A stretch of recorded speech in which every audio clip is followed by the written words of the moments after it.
लोकसभेसाठी काँग्रेसची पहिली यादी आज जाहीर झाली, पण ही यादी होती फक्त 39 उमेदवारांची आणि अपेक्षेप्रमाणे या यादीमध्ये राहुल गांधींचं नाव होतं। पण एक जी अपेक्षा होती ती पूर्ण झाली नाही। हे नाव राहुल गांधींचं होतं, परंतु जो मतदारसंघ होता तो मात्र वायनाड होता। अनेकांना अपेक्षा होती की राहुल गांधींच्या नावाची घोषणा ही अमेठीमधून होईल आणि या लिस्टमधली दुसरी गोष्ट म्हणजे या यादीमध्ये प्रियंका गांधींचं नाव नव्हतं। ही यादी बघितल्यावर सर्वांच्या मनात पहिला प्रश्न आला तो गांधी घराण्यानं आपला गड वाऱ्यावर सोडलाय का? वायनाड राहुल गांधींना अमेठीपेक्षा जास्त सेफ का वाटतं? बघूया या व्हिडिओमधून।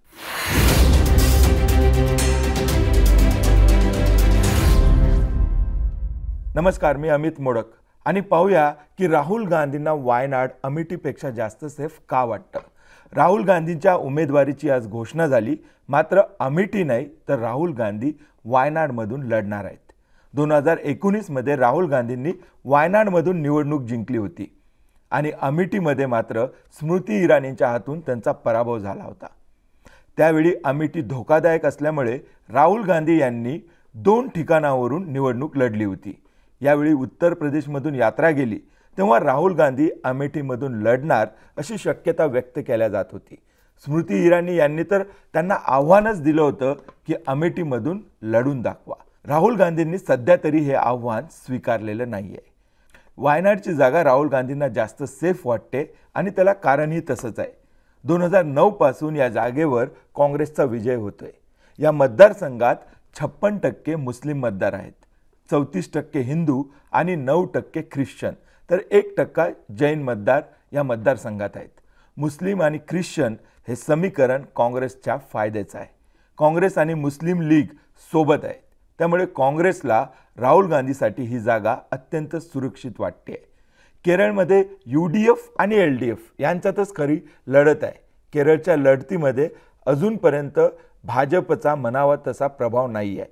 UDF आणि LDF हे 2 मोठ्या ताकद आज केरळमध्ये आहेत आणि यांच्यातच खरी लढत होणार आहे।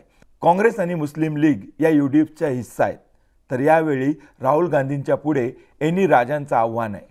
CPIच्या एनी राजा या LDFच्या उमेदवार आहेत। CPIचे महासचिव D राजांच्या त्या पत्नी आहेत आणि यावेळी त्या राहुल गांधींना तगडा आव्हान देऊ शकतात। 2019 मध्ये राहुल गांधींनी 4 लाख मतांपेक्षा जास्त मतांनी निवडणूक जिंकली होती। अमेठीतला पराभव या मोठ्या विजयामुळे जरा दबल्या गेला होता, पण कधी काळी काँग्रेसचा गड, काँग्रेसची 100% विजयाची खात्री असलेली जागा म्हणून अमेठीकडे बघितल्या जायचं। आता ही जागा काँग्रेसच्या हातून कायमची गेली आहे का? भारत जोडो यात्रेवर निघालेल्या राहुल गांधींना अमेठीच्या लोकांची मनं जिंकता आली नाही का? की पुन्हा एकदा 2019 सारखं राहुल गांधी 2 ठिकाणाहून लढणार आहेत? प्रश्न खूप आहेत आणि उत्तर काँग्रेसकडेच आहेत। तुम्हाला काय वाटतं? वायनाड राहुल गांधीसाठी जास्त सुरक्षित आहे?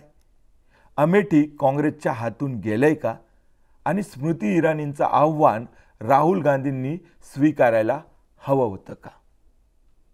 काँग्रेसची ही पहिलीच यादी आहे, फक्त 39 उमेदवारांची यादी आहे। पुढच्या यादीत कदाचित राहुल गांधींचं नाव येऊ शकतं, परंतु सध्या तरी राहुल गांधींची पहिली पसंती वायनाडला दिसते। आता बघायचं आहे की प्रियंका गांधी किमान रायबरेलीमधून या मैदानात उतरणार आहेत का, की मग या गांधी घराण्यानं उत्तर प्रदेशमधून काढता पाय घेतलाय? हा व्हिडिओ तुम्हाला कसा वाटला हे कमेंट बॉक्समध्ये आम्हाला नक्की सांगा। धन्यवाद।